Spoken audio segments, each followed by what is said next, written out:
Boa tarde, boa noite. Estamos voltando para nosso estudo de Zacarias. Esta vez estamos em capítulo 4, o capítulo inteiro, que tem a ver com a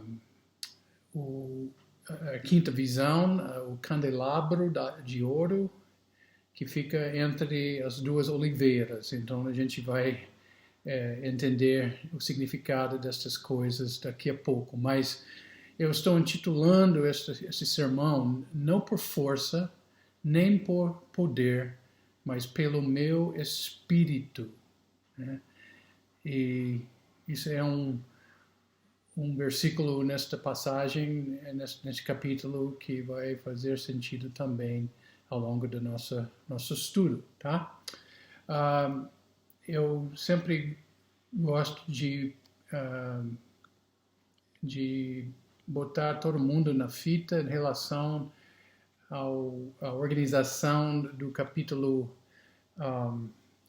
do livro de Zacarias, do profeta Zacarias, né?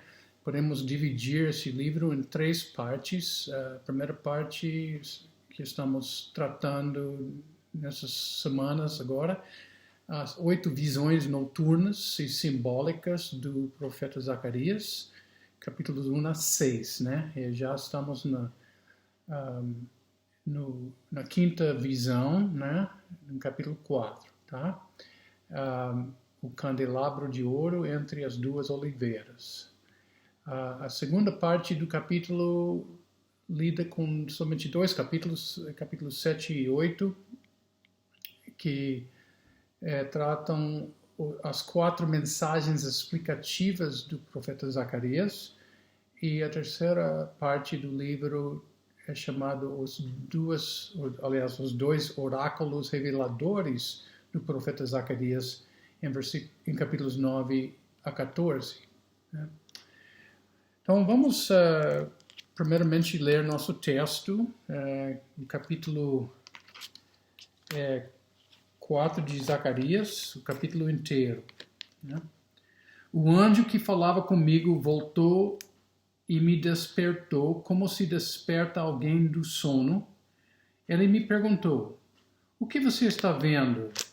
Respondi: "Vejo um candelabro todo de ouro e um vaso de azeite em cima, com as suas 7 lâmpadas e 7 tubos, um para cada uma das lâmpadas que estão em cima do candelabro. Junto ao candelabro vejo 2 oliveiras, uma à direita do vaso de azeite e a outra à sua esquerda." Então perguntei ao anjo que falava comigo: "Meu senhor, o que é isto?" O anjo que falava comigo disse: "Você não sabe o que é isto?" Respondi: "Não, meu senhor." E ele prosseguiu e me disse: "Esta é a palavra do Senhor a Zorobabel. Não por força nem por poder, mas pelo meu espírito, diz o Senhor dos Exércitos. Quem é você, ó grande monte? Diante de Zorobabel, você será uma planície. Porque ele colocará a pedra de remate do templo em meio a aclamações. Haja graça e graça para ela." Versículo 8. Novamente a palavra do Senhor veio a mim, dizendo: "As mãos de Zorobabel lançaram os alicerces deste templo, e as mãos dele vão terminar a construção, para que vocês saibam que o Senhor dos Exércitos é quem me enviou a vocês. Pois quem despreza o dia dos humildes começos, esse ficará alegre ao ver o prumo nas mãos de Zorobabel. Aqueles 7 olhos são os olhos do Senhor, que percorrem toda a terra." Versículo 11. Então perguntei ao anjo: "O que são as 2 oliveiras, à direita e à esquerda do candelabro?" E acrescentei uma segunda pergunta: "O que são aqueles 2 ramos de oliveira que estão junto aos 2 tubos de ouro que vertem azeite dourado? Ele me respondeu: você não sabe o que é isto? Eu respondi: não, meu senhor. Então ele disse: são os 2 ungidos que estão a serviço do Senhor de toda a terra. Oremos. Pai, nós te agradecemos por mais um estudo neste livro tão relevante, tão importante no Antigo Testamento, Pai. Então, e nós pedimos, Pai, que o Senhor ministre os nossos corações, nossas mentes, nossa vontade nesse dia, nesta tarde, final da tarde ou noite, para podermos realmente colocar em prática algumas coisas aprendidas, algumas lições, algumas aplicações, Pai. Então, abençoe nosso estudo juntos neste momento. É o meu pedido em nome de Jesus. Amém. E amém. Bom, John MacArthur fala o seguinte: a 4ª visão focalizou o sumo sacerdote Josué e, por extensão, a purificação e restauração de Israel como nação ao seu papel divinamente ordenado de sacerdote. Né? A gente viu isso semana passada. A 5ª visão, que é hoje, né, focaliza o líder civil Zorobabel, descendente de Davi, do rei Davi, e tem o propósito de encorajá-lo no trabalho de reconstrução do templo. A conclusão fiel da obra permitiria que Israel voltasse a brilhar, ou seja, testemunhar da graça de Deus ao mundo. O tema desse sermão é basicamente o título também, né? Não por força, nem por poder, mas pelo meu Espírito, diz o Senhor dos Exércitos. Eu divido este capítulo em 3 partes. A primeira parte trata a descrição da visão, né? Versículos 1 a 4, né? E a segunda parte trata a obra e papel de Zorobabel, né? Versículos 5 a 10, né? E a terceira parte, que estou procurando aqui, que não me lembro de cor, o nome, mas paciência, a interpretação das 2 oliveiras, né? Versículos 11 a 14. Então, vamos para a primeira parte do capítulo, né? Versículos 1 a 4, né?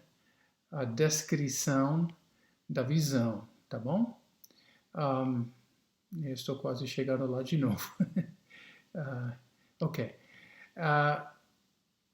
Versículo 1 fala: o anjo que falava comigo voltou a me despertou, como se desperta alguém do sono, né? Agora, o anjo de interpretação, né? Esse anjo que falava comigo voltou.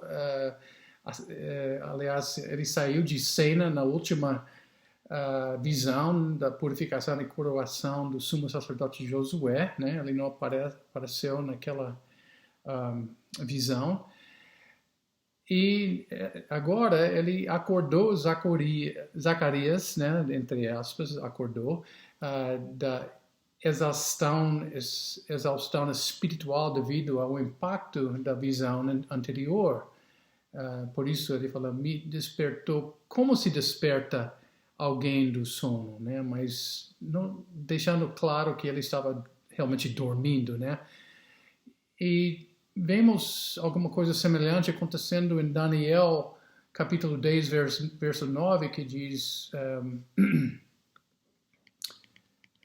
que, contudo, ouvi a voz das suas palavras, e ouvindo essa voz, caí sem sentidos com o rosto em terra, né? E é possível ou até provável que foi isso que aconteceu com Zacarias, e por isso o anjo de interpretação, digamos, precisava acordá-lo, né?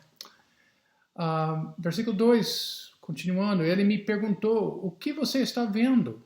Respondi, vejo um candelabro todo de ouro e um vaso de azeite em cima com as suas 7 lâmpadas e 7 tubos, um para cada uma das lâmpadas que estão em cima do candelabro, né?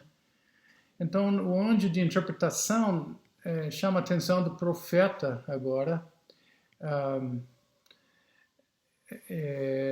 para o que está diante dele, né? Um candelabro de ouro com um sistema próprio de abastecimento de azeite de oliva para cada um dos 7 hastes, para que se mantivesse as lâmpadas acesas, né? E naquela época se queimava azeite nas lâmpadas. Isso era hoje de repente seria querosene, alguma coisa assim, né? Mas ou álcool ou alguma coisa assim, mas naquela época era azeite. A imagem vista por Zacarias nos lembra do tipo de candelabro usado no tabernáculo, porém com uma diferença, né? Porque o candelabro do tabernáculo tinha que ser abastecido pelos sacerdotes, né? Não era uma coisa automática, né? Como estamos vendo aqui, né? Agora, passando para o versículo 3, junto ao candelabro, vejo 2 oliveiras, uma à direita do vaso de azeite e a outra à sua esquerda. Então, o Zacarias continua descrevendo o que ele estava enxergando, né? Então, além do candelabro, o sistema de abastecimento Zacarias vê 2 oliveiras, uma de um lado do vaso de azeite, é subentendido ou à direita ou à esquerda do candelabro, e uma do outro lado, né? Oposto, né? Aliás, o candelabro e o sistema de abastecimento de azeite estavam entre as 2 oliveiras, né? Acho que dá para entender isso, né? Para visualizar isso. E dá a entender que as 2 oliveiras produziam as olivas ou azeitonas, cujo azeite entrava no vaso para ser distribuído para cada lâmpada, né? Havia então um sistema de autoprodução de azeite para ser queimado pelo candelabro, né? Sem necessidade da intervenção humana, digamos, né? E versículo 4, continuando, né? Zacarias fala, então, perguntei ao anjo que falava comigo, meu Senhor, o que é isto, né? O que significa isso, né? É curioso, Zacarias pergunta para o anjo de interpretação o que era aquilo que ele estava vendo, né? E ele perguntava no hebraico, meu Senhor, literalmente, o que são estes ou estas, né? Por usar o plural, né, em vez de este ou isso, ou ele se referia às 7 lâmpadas, né? O que são estas, né? Ou as 2 oliveiras, também, o que são estas, né? Então, ele não se referia à cena inteira, ao candelabro e tudo mais, mas especificamente ele estava se referindo a alguma parte desta cena, né? Então, eu não sei de vocês, mas você já viu coisas que você não entendia ou achava que entendia, mas não era bem aquilo? Ah, a semana passada eu contei a história dos 6 milagres da Guerra dos 7 Dias, de 1967, né, entre Israel e 4 países árabes, né, que decidiram que queriam acabar com Israel, né? E só para resumir, Israel acabou ganhando esta guerra, né, uma nação com um soldado israelense para cada 10 soldados árabes, né?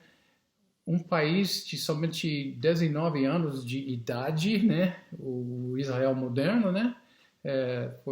Começou em 1948, né? Mas eles venceram 4 países, né? Egito, Síria, Jordânia e Iraque, né? E um desses milagres que aconteceu, um desses 6, quando o exército israelense decidiu se aproximar a uma cidade árabe para atacá-lo do lado leste dessa cidade em vez do lado oeste, né? Porque os israelenses, tanto faz, entraram no país inimigo, né? Para voltar, sim, entraram, né? Atravessaram a fronteira, entraram assim bem dentro e viraram para voltar na direção dessa cidade na fronteira, essa cidade árabe. Não me lembro qual país era, mas provavelmente Síria, né? Ou Jordânia, provavelmente Síria. E voltou do lado leste, né? Se aproximou a cidade do lado leste para atacá-la, para conquistá-la, né? E quando os soldados árabes olhavam e perceberam um exército chegando do lado leste, eles entendiam que era o exército iraquiano chegando do leste, né? Porque Iraque fica do leste de Síria e Jordânia, né? Então estava chegando, os iraquianos estavam chegando para auxiliá-los lá dentro da cidade, né? E por isso os árabes literalmente receberam os inimigos israelenses com braços abertos. Imagine o susto quando perceberam o erro, né? Quando perceberam que o que eles estavam vendo não era bem aquilo. Eles achavam que era uma coisa e era outra, né? E o exército israelense conquistou essa cidade, sem falar na região inteira logo depois, sem a necessidade de fazer um disparo. Um disparo. Porque, de novo, por causa desse erro de visão, né, da parte deles. Mas, então, Zacarias, neste capítulo, nesta visão, está tentando garantir que ele entenda, né? Ele não está querendo errar na sua visão, né? Por isso, ele fala, então perguntei ao anjo que falava comigo, meu Senhor, o que é isto? Zacarias 4:4, né? Então eu tenho uma pergunta, né? Você se considera ser uma pessoa curiosa? Outra pergunta, à luz da palavra de Deus, você reage como diante de algo que você não entende? Você corre atrás para entender ou você deixa para lá, né? Você fala, não é tão importante. Acho que o desafio para nós é que sejamos como Zacarias em tudo que lemos, enxergamos, né? Lermos e enxergamos. E para receber respostas coerentes, dê preferência aos pastores, comentaristas, páginas e sites na internet dignos de confiança, né? Para não engolir qualquer coisa e acabar, de repente, engolindo heresia, né? Você pode buscar uma pergunta ou um versículo acrescentando o nome do pastor ou teólogo para puxar respostas ou comentários dessas pessoas, né? E um ótimo recurso que eu recomendo, tanto em inglês quanto em português, é gotquestions.org. Acho que a maioria de vocês já conhecem, né? Mas Got Questions, né? Isso significa tem perguntas? .org, né? Gotquestions.org. Procure suas respostas, você vai ver, é uma fonte digna de confiança também, tá? Não por força, nem por poder, mas pelo meu Espírito, diz o Senhor dos Exércitos. Então agora, temos a descrição da visão, né? Sem interpretação. Agora vamos começar a entender melhor sobre esta visão. A segunda parte do capítulo, versículos 5 a 10, tratam a obra e o papel de Zorobábel, né? Versículo 5. O anjo que falava comigo disse: Você não sabe o que é isto? Respondi: Não, meu senhor. Versículo 6, primeira parte. Ele prosseguiu e me disse: Esta é a palavra do Senhor a Zorobábel, né? Então, como eu falei no início, a quinta visão focaliza o líder civil Zorobábel, na mesma maneira que a quarta focalizava o líder religioso Josué, né? E John MacArthur observa o seguinte: o propósito da visão era para encorajar Zorobábel a concluir a reconstrução do templo, mas também a visão era para garantir-lhe a capacitação divina para essa empreitada e a provisão inesgotável de glória futura do templo e do reino do Messias, né? John MacArthur é pré-milenista como eu, né? Então, a gente enxerga alguns desses textos desta forma, né? Porque a única explicação pela qual tais profecias serão cumpridas, né? E segunda parte, versículo 6, a palavra do Senhor para Zorobábel, né? Não por força, nem por poder, mas pelo meu Espírito, diz o Senhor dos Exércitos, que é o título do nosso sermão, meu sermão, e o tema também, né? Aliás, Deus estava deixando claro para Zorobábel, através da visão dada ao profeta Zacarias, que a obra da reconstrução do templo não seria completada pela força militar ou pelo poder humano, né? Somente uma provisão abundante do Espírito Santo, que é representado pelo vaso de azeite do versículo 2, né? A gente vai falar mais sobre isso daqui a pouco, mas só a provisão do Espírito poderia capacitá-lo, poderia equipar Zorobábel a cumprir essa tarefa difícil, né? Uma tarefa que levou 4 anos para completar, né? E permitir que Israel volte a ser a luz do mundo que as 7 lâmpadas do candelabro, versículo 2, indicam. A gente vai falar mais sobre isso daqui a pouco também.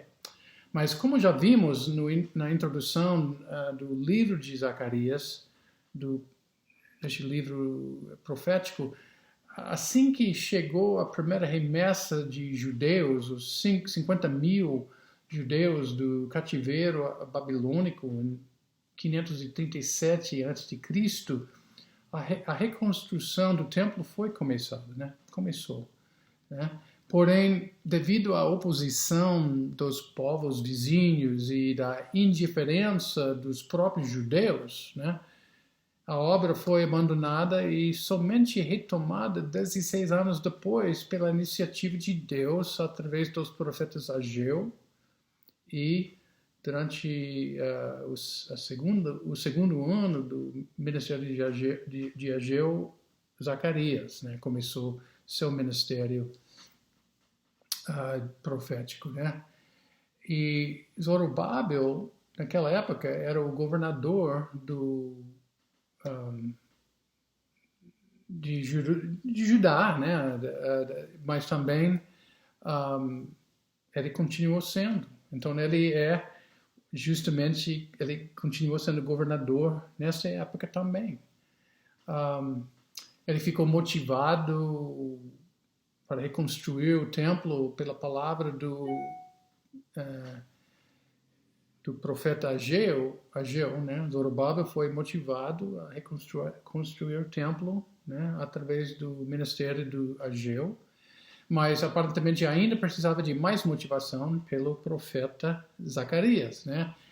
Em Ageu capítulo 1, versículo 14, Ageu escreve: O Senhor despertou o espírito de Zorobabel, filho de Salatiel, governador de Judá, e o espírito de Josué, filho de Josadaque, o sumo sacerdote, e o espírito de todo o remanescente do povo. Eles vieram e começaram a trabalhar no templo do Senhor dos Exércitos, seu Deus. Né?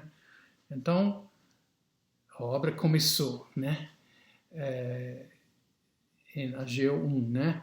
Porém, haveria críticas dos povos vizinhos nessa época, como havia 17 a 18 anos antes, né? Quando eles começaram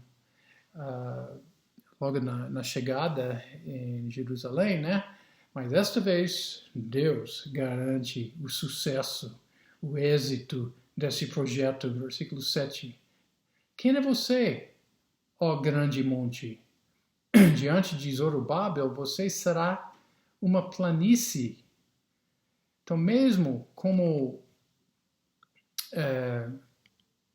uma montanha, mesmo grande como uma montanha, toda oposição será removida e transformada em terreno plano pelo Espírito Santo de Deus, né? E por isso, nenhum obstáculo poderia impedir a reconstrução do templo, nem nos dias de Zorobabel, né? Lembra, eu sempre uso isso, que é um mecanismo profético, né? Do desafio da paisagem montanhosa, né? E a gente vê uma montanha está vendo minha mão, né? Mas está percebendo que tem uma outra mão aqui atrás, né? E não está vendo necessariamente, claramente, esta mão atrás neste momento, né? Mas quando você mudar de posição, ou eu mudar de posição, você vê, tem uma outra coisa colada. E aí, justamente, Zorobabel, o cumprimento dessa profecia, nos dias de Zorobabel, isso era a primeira montanha, né? Primeira montanha visível. Mas também a remoção dos obstáculos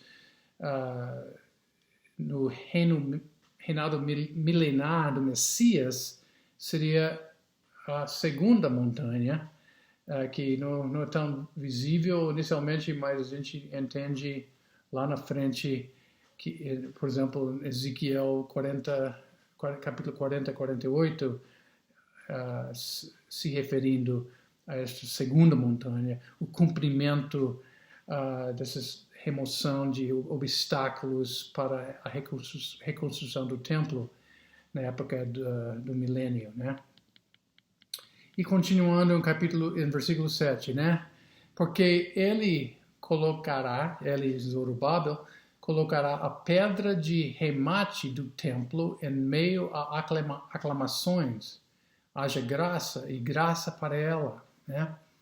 Então, primeiramente, o que é essa pedra de remate? A pedra de remate é basicamente a pedra final da construção, né? Esta pedra será, quando essa pedra for colocada no seu devido lugar, significa a conclusão da obra, né? E essa expressão, haja graça e graça para ela, é uma bênção declarada aos gritos de júbilo e gratidão por ter concluído a reconstrução do templo, ainda no futuro próximo, né, por causa desta primeira montanha, né, o cumprimento por Zorobabel mesmo, né. E os 50.000 judeus tiveram essa mesma reação quando o alicerce do templo foi lançado no início do projeto de reconstrução do templo em Esdras capítulo 3, versículo 11 especificamente. Cantavam responsivamente, louvando e dando graças ao Senhor com estas palavras. Ele é bom porque a sua misericórdia dura para sempre sobre Israel. E todo o povo jubilou com altas vozes, louvando o Senhor por terem sido lançados os alicerces da casa do Senhor, né? Lindo, né? Uma linda imagem. Continuando, versículo 8 e 9. Novamente a palavra do Senhor veio a mim dizendo: as mãos de Zorobabel lançaram os alicerces deste templo, e as mãos dele vão terminar a construção, para que vocês saibam que o Senhor dos Exércitos é quem me enviou a vocês, né? Então, o Senhor, o Yahvé, né, está explicando para Zacarias que o fato que Zorobabel vai terminar a obra que ele começou, isso calará os críticos dos judeus, porque eles saberão que Deus tinha enviado o anjo do Senhor, me enviou, né? E a gente entende que esse me enviou, isso não é o profeta falando aqui. Nesse contexto, é Deus falando. Deus, aliás, o anjo do Senhor, a aparição do Cristo pré-encarnado, né? E através dele, através do anjo do Senhor, esses reconstrucionistas, digamos, né? Eles também foram enviados, inclusive Zorobabel, né? E como vimos na quarta visão, em capítulo 3, Josué, né, o sumo sacerdote, estava diante do anjo do Senhor, que o purificou, o perdoou por causa da purificação dele, né? E para quem ele relatou, o anjo do Senhor relatou a palavra do Senhor dos exércitos. Então, pelo contexto, né, o anjo do Senhor está presente também nesta visão, né? E por isso entendemos que é o anjo do Senhor, o Cristo pré-encarnado, que fala em versículo 9, que eu acabei de falar, para que vocês saibam que o Senhor dos Exércitos é quem me enviou a vocês. De novo, nós estamos vendo a atuação da Trindade nesta passagem, né? Versículo 6, temos o Espírito, né? O Espírito que vai capacitar Zorobabel, né? Versículo 9, o Senhor dos Exércitos, né? O Yahvé dos Exércitos, né? E também me enviou, me sendo o anjo do Senhor, o Cristo pré-encarnado, também no versículo 9. Então, esse negócio da Trindade está presente em ambos os testamentos, não somente no Novo Testamento, tá? Porque Jesus sempre existiu, né? Ele é Pai da eternidade, Isaías 9:6, né? Então, a gente sabe que ele estava presente na criação, ele era digamos, aliás, o mestre de obras, né? O papel dele na criação. E então é óbvio que a gente vai vê-lo aparecendo como um anjo do Senhor às vezes no Antigo Testamento. Agora, o versículo 10, a última parte, o último versículo desta parte do capítulo que estamos tratando agora, esta segunda parte. Pois quem despreza o dia dos humildes começos, esse ficará alegre ao ver o prumo nas mãos de Zorobabel.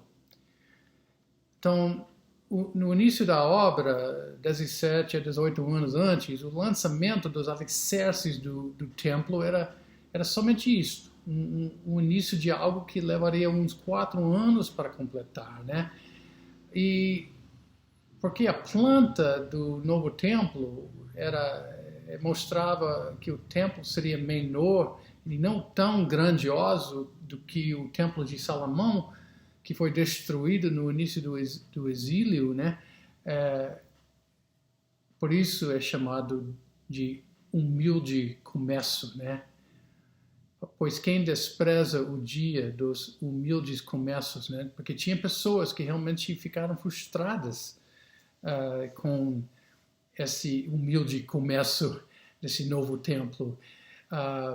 Aqueles judeus idosos que conheciam a grandeza do templo antes do exílio não gostaram muito desse humilde começo, né? Em Ageu, capítulo 2, versículo 3, fala: quem de vocês que tenha sobrevivido contemplou este templo na sua primeira glória? E como vocês o veem agora? Por acaso não é como nada aos olhos de vocês?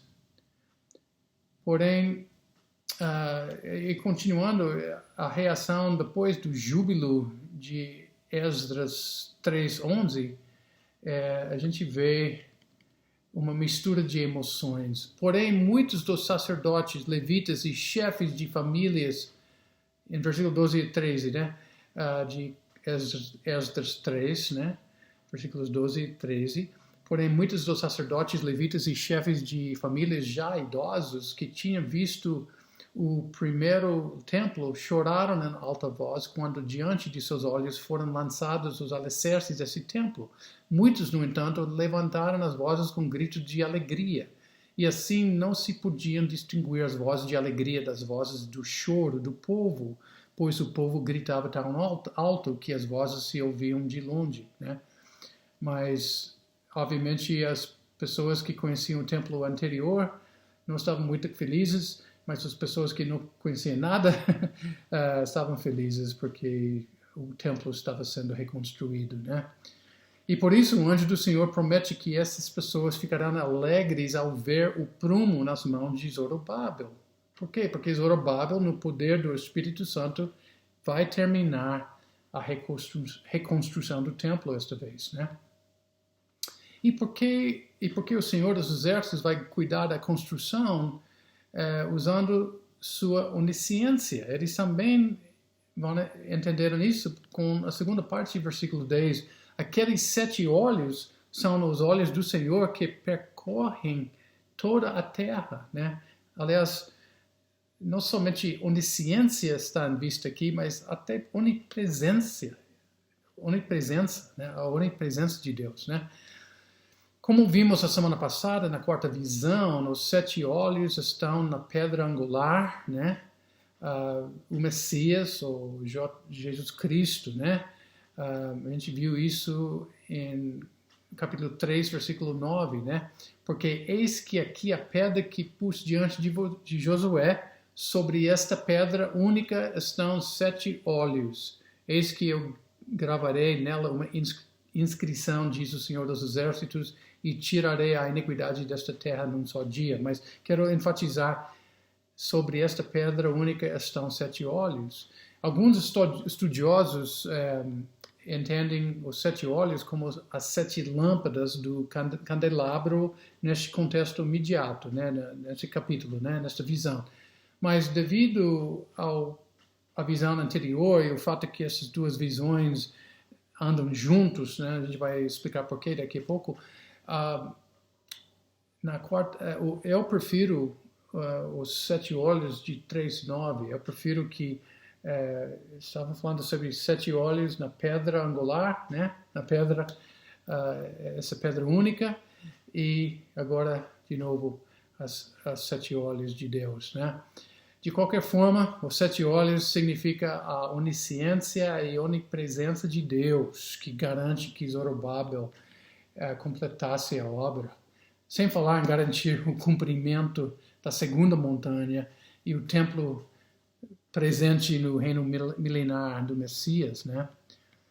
Quando eu era missionário na Unicamp, em 1991 a 93, em Campinas, São Paulo, eu e a minha equipe decidimos realizar um evento evangelístico utilizando uma banda evangélica, né? Porque queríamos evangelizar centenas de estudantes de uma só vez, né? Mas na véspera do evento, naquele dia inteiro, estava chovendo direto, sem alívio, sem parar. E eu me lembro começando a ficar um pouco preocupado no final da tarde, quando a chuva continuava caindo. E naquela noite, antes do evento, tínhamos marcado uma mini vigília com os estudantes envolvidos. E todos estávamos preocupados, mas decidimos pedir o milagre de Deus para o dia seguinte, né? Tínhamos nossos desejos de alcançar muitos alunos e um plano para que isso acontecesse, mas tínhamos que reconhecer que é Deus que tinha mais interesse no sucesso do evento do que a gente, e portanto o poder para fazer o que acontecesse seria dele, né? Então ficamos orando e confessando nossa dependência total de Deus. Em torno de 11:30 da noite, um estudante que participava na vigília me chamou para fora da casa, onde a gente estava orando, e ele falou: olha para o céu, Bill, olha para cima. Eu olhei e eu vi uma coisa maravilhosa. Eu vi uma abertura nas nuvens e a lua quase cheia, brilhando, iluminando a terra. E então a gente voltou para a vigília, né? E contamos para as pessoas e entendemos juntos que Deus estava respondendo nossas orações e começamos a agradecer a Deus pelo milagre, né? E no dia seguinte, quando eu acordei, me levantei, acordei para um céu azul, ensolarado. Eu pensei, que maravilha, obrigado Deus, né? Mas, no entanto, essas nuvens de chuva continuavam no horizonte, bem longe, né? Mas nós ficamos orando ao longo desse dia. Deus, mantenha, por gentileza, mantenha essas nuvens longe da universidade para que este evento possa acontecer sem problemas. E foi exatamente o que aconteceu, porque a gente conseguiu realizar duas apresentações da banda durante o almoço, de meio-dia às 2 horas, sem atrapalhar as aulas e tudo mais. E havia muitos estudantes lá. No final da tarde realizávamos uma outra apresentação no anfiteatro ao ar livre no campus. Então foi maravilhoso e foi realmente um bom lembrete, não por força nem por poder, mas pelo meu espírito, diz o Senhor dos Exércitos. Diante do nosso tema, você se recolhe de situações constrangedoras. Por quê? Para o crente, uma das situações mais constrangedoras é o evangelismo, né? Inclusive, muitos reformados evitam esse constrangimento, enquanto deveríamos ser, ao meu entender, os crentes mais ousados nesta área de evangelismo. Mas por quê? porque cremos num Deus soberano, um Deus soberano na salvação. Isso significa que Ele é Ele que convence as pessoas, que concede o arrependimento e a fé para que a pessoa possa se converter, né? Isso também significa que Deus já escolheu as pessoas para a salvação antes da fundação do mundo, né? Efésios 1 fala sobre isso, e que significa que mesmo a gente falando tudo errado para uma pessoa, se essa pessoa for escolhida, a gente não pode impedir, não poderá impedir a obra de Deus nessa vida. E por isso, há uma situação constrangedora na vida cristã que deveria ser encarada de outra maneira, e isso é justamente o evangelismo. Então, de novo, não por força, nem por poder, mas pelo meu Espírito, diz o Senhor dos Exércitos. Não esqueça disso, especialmente na área de evangelismo. Deus está no controle. Deus é soberano. Deus é Deus. Agora, a última parte do capítulo, versículos 11 a 14, o significado das duas oliveiras, né, de versículo 3, agora será explicado, né? Versículo 11, então perguntei ao anjo, o que são as duas oliveiras à direita e à esquerda do candelabro? E, de novo, esses já foram mencionados no versículo 3, né? Junto ao candelabro, vejo duas oliveiras, né? Zacarias falando, respondendo a pergunta do anjo de interpretação, né? Ele continua, uma à direita do vaso de azeite e a outra à sua esquerda, né? E versículo 12, e acrescentei uma segunda pergunta, o que são aqueles dois ramos de oliveira que estão junto aos dois tubos de ouro que vertem azeite dourado? Agora, esses dois ramos de oliveira e dois tubos de ouro são mencionados pela primeira vez na visão aqui, né? E os dois ramos produziam as azeitonas, cujo azeite estava canalizado para o vaso através dos dois tubos de ouro, né? E do vaso, né, o azeite dourado ficava distribuído para as 7 lâmpadas do candelabro através de 7 tubos, né? E para terminar, versículos 13 e 14, ele me respondeu, você não sabe o que é isto? Eu respondi, não, meu Senhor. Versículo 14, então ele disse, são os dois ungidos que estão a serviço do Senhor de toda a terra. Então, o anjo de interpretação voltou em cena, né? E responde às perguntas do Zacarias sobre o significado das duas oliveiras em versículos 13 e 11 e dos dois ramos em versículo 12, né, que a gente acabou de ler, né? Por causa do azeite, podemos concluir que as duas oliveiras representam os dois ofícios de rei e sacerdote por meio dos quais a bênção de Deus fluiria sobre Israel, e Israel sendo representado pelo candelabro, né? Então, esses dois ofícios de rei e sacerdote ficam alimentando e abençoando com azeite a Israel, para que Israel possa brilhar, né? As lâmpadas do candelabro possam iluminar o mundo, né? E os dois ramos representam os dois homens que ocupavam essas posições de rei e sacerdote naquela época, né? A primeira montanha, digamos, né? De novo, Zorobabel, aliás, assim, né? Zorobabel, que é descendente do rei Davi, e o sumo sacerdote Josué, que é descendente de Eleazar, né? Sumo sacerdote, né? Então, aliás, são os dois ungidos de versículo 14, né? Mas há uma segunda montanha que será visível durante a grande tribulação. A gente lê sobre isso em Apocalipse capítulo 11, versículos 3 a 6, onde fala, darei autoridade às minhas duas testemunhas, né, para que profetizem durante 1260 dias, vestidas de pano de saco. São estas as duas oliveiras e os dois candelabros que estão em pé diante do Senhor da terra, né?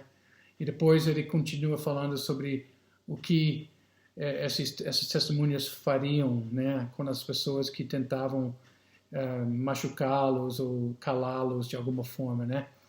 Mas são essas as duas oliveiras e os dois candelabros que estão em pé diante do Senhor da terra. Então, isso seria, digamos, a segunda montanha por trás da primeira, né? Zorobabel era o primeiro, né?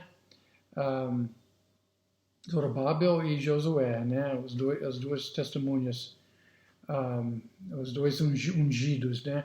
Mas agora temos as duas testemunhas como os dois ungidos, né? E ainda há uma terceira montanha para ver logo depois da tribulação, né? Jesus Cristo, na sua segunda vinda, ocupará os dois ofícios como sacerdote e rei durante o milênio, né? Como assim, né? Zacarias 6:13, no mesmo livro, né? Capítulo 6, versículo 13, ele mesmo edificará o templo do Senhor e será revestido de glória. Ele, se referindo ao Messias, ele se assentará no seu trono e dominará e será sacerdote no seu trono e reinará perfeita união entre ambos os ofícios. Então, essa é uma clara referência ao Messias durante seu reinado milenar, né? Como sacerdote e rei, Jesus abençoará Israel de tal forma que esta nação finalmente vai exercer seu papel de luz para as nações. Aliás, o candelabro representa, então, a nação de Israel, como eu já falei, nesse papel de iluminação das nações, né? As 7 lâmpadas, e seus líderes, os ramos, né? O líder civil e religioso, né? O Zorobabel e Josué, né? Como ungidos, eles alimentam e, portanto, mantêm Israel na sua função, né? Sendo luz, né? Isaías 60, capítulo 60, versículos 1 a 3. Levante-se, resplandeça, porque já vem a sua luz e a glória do Senhor está raiando sobre você. Porque eis que as trevas cobrem a terra e a escuridão envolve os povos, mas sobre você aparece resplandente o Senhor. Está falando a respeito de Israel. E a sua glória já está brilhando sobre você. As nações se encaminham para a sua luz, ó Jerusalém. E os reis são atraídos para o resplendor do seu amanhecer. Bom, o nome mais associado ao avivamento do país de Gales entre 1904 e 1906 era Evan Roberts. Evan era um adolescente metodista e bem sério com as coisas de Deus. E com 10 anos de idade, ele começou a trabalhar nas minas de carvão, onde o pai trabalhava. Ele tinha que substituir seu pai, o pai ficou ferido e ele não podia trabalhar, então o filho assumiu esta função e era comum nesta região, né? Todo mundo trabalhava nas minas, né? Mesmo assim, Evan fazia questão como adolescente de estar presente em todo culto e reunião de oração da sua igreja, porque não queria perder a manifestação do Espírito Santo naquele lugar. E veja bem, isso foi antes do movimento moderno de pentecostalismo, tá? Mas ele também, enquanto ele dormia, parece que toda noite Deus ele sentiu Deus o acordando, ele começou a orar da uma às 5 da manhã, toda noite, no seu quarto, mesmo tendo que trabalhar de dia, do dia inteiro, né, na mina, mas esse era um jovem comprometido com seu Deus, né? E por causa disso, Evan se sentiu Deus logo o chamando para o ministério, mas por causa da falta de educação, porque ele trabalhava de tempo integral, tinha que abandonar os estudos, ele começou a se preparar para fazer seminário, se matriculando numa escola preparatória. E foi durante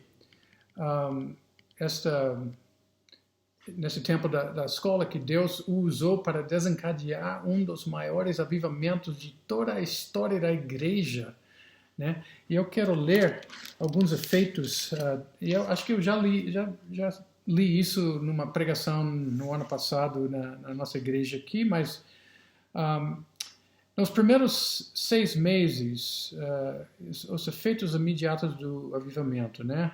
Nos primeiros 6 meses do avivamento, estima-se que mais de 100.000 pessoas foram convertidas. Algumas já eram membros de igreja, mas nunca tiveram uma verdadeira experiência viva com Deus. Outras eram mais facilmente identificadas como pecadoras, gente que antes não queria saber de Deus ou da igreja. O efeito nas vilas, aldeias e locais de trabalho em todo o país de Gales era muito marcante. O ambiente nas minas de carvão, onde grande parte dos homens da região trabalhava, mudou completamente. Os mineiros, que já tinham de se levantar muito cedo para começar o trabalho, chegavam meia hora antes para a reunião de oração. Às vezes havia 200 pessoas ou mais lá embaixo na mina participando de uma reunião de avivamento. Os chefes e supervisores estavam lá também, e havia alegria, entusiasmo no ar. Os homens cantavam durante o trabalho e conversavam com colegas sobre arrependimento e conversão. Há várias histórias registradas sobre a mudança de clima nas minas. Um empregado estava com medo de perder o emprego porque sua tarefa era cuidar dos cavalos e agora todos os mineiros convertidos estavam cuidando com muito mais responsabilidade, cada um do seu próprio cavalo. Mas isso não era o pior. Os cavalos também estranharam a mudança. Acostumados a serem tratados com aspereza, palavrões e agressões, de repente ninguém mais gritava ou dava chicotadas. Os homens haviam sido amansados pela operação do Espírito e os cavalos não lhes obedeciam mais. Não estavam acostumados a serem tratados com mansidão. O grande vício do povo na época era a bebida alcoólica. Os bares foram esvaziados, muitos faliram e foram obrigados a fechar as portas. Com a queda na bebida, houve queda marcante nos índices de criminalidade. A vida nas famílias foi transformada porque os homens ficavam em casa e davam mais atenção para esposas e filhos. No avivamento de Gales, pelo que sabemos, não houve curas ou milagres, não aconteceu nenhuma transformação de água em vinho, mas houve uma outra transformação mais sutil, porém tremendamente sobrenatural. A transformação de cerveja em roupas e alimentos para as famílias carentes que antes passavam necessidades por causa do vício da bebida. Um médico foi entrevistado por um jornalista durante o avivamento. O que o senhor está achando do avivamento? Estou achando maravilhoso, respondeu o médico. As pessoas estão acertando todas as suas dívidas antigas. Contas que achei que nunca mais receberia estão sendo pagas. Um batismo de honestidade, um batismo de perdão, um batismo de reconciliação.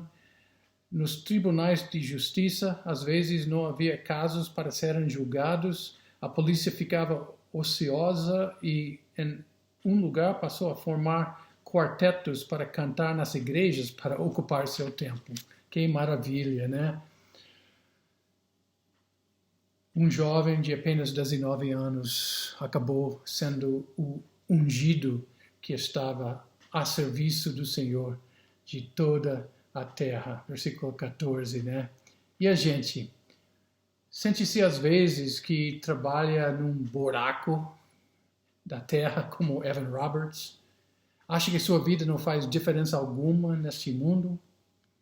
Talvez chegou a hora de fazer um check-up espiritual para tentar ver por que buscar a Deus é tão difícil, né?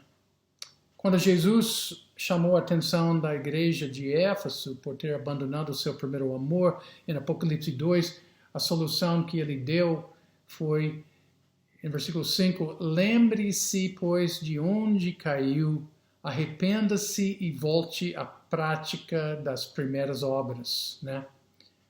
Então, uma pergunta, você se lembra de um tempo, especialmente no início da sua vida cristã, de ter ficado maravilhado com Deus, com Jesus, com a Bíblia, com a aprendizagem ou não? Jesus diz para voltar à prática dessas coisas, né? Eu me lembro andando de transporte escolar e lendo minha Bíblia Viva, a tradução Bíblia Viva, e foi tão gostoso essa leitura, tão gostosa. Eu estava aprendendo muito, né? E você? Como foi? Volte a fazer essas coisas, irmão. Se não puder se lembrar, eu teria que perguntar, tem certeza que passou por uma conversão? Porque, vamos ser sinceros, né? Uma conversão significa mudanças radicais de noite para o dia na vida de alguém, né? Não sua vida não vai ser o mesmo, né? Uma conversão implica uma transformação, uma mudança, né? Experimentou isso ou não? Se não, você sabe o que você tem que fazer, né? Busque Deus como seu único e suficiente Salvador e Senhor através do arrependimento e fé, hoje. Mas se você voltar a praticar as primeiras obras, pode ter certeza que estará se posicionando como Evan Roberts, para ser ungido que estará a serviço do Senhor de toda a terra também. E Deus sabe o que Ele quer fazer através da sua vida. Pensa nisso. Não por força, nem por poder, mas pelo meu Espírito, diz o Senhor dos Exércitos. Oremos. Pai, eu te agradeço por tua palavra. Mais uma vez, eu peço que a tua palavra possa ministrar na vida de cada ouvinte, como ela tem ministrado no meu coração, na minha vida, preparando este sermão. Abençoe cada um ao longo dessa semana. Eu peço isso em nome de Jesus e que a graça do Senhor Jesus Cristo, o amor de Deus e a comunhão do Espírito Santo estejam com todos vocês ao longo dessa semana. Em nome de Jesus. Amém. Não por força, irmão, nem por poder, mas pelo meu Espírito, diz o Senhor dos Exércitos. Vamos com Deus.